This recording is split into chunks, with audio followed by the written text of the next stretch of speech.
Ευχαριστούμε και τον κύριο Φραντζέλο Δημαράκη, με τον οποίο ήρθα σε επαφή αρχικά και μου είπε ότι θα γινόταν ο αγώνας και τα έσοδα θα τα δίναμε στο σχολείο μας. Ευχαριστούμε τους παίκτες όλους.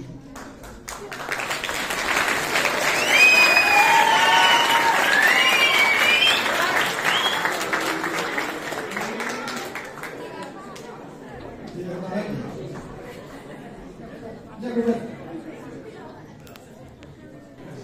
Όσοι μπορούμε σαν σύλλογος, θα μπορούμε να προσφέρουμε στο σχολείο και σε αυτά τα παιδιά μας πολύ χαρούμενοι. Γι' αυτό η πρωτοβουλία που πήραμε και κάναμε, ο σύλλογος ως ομάδα Ένωσης Λεωνίδας.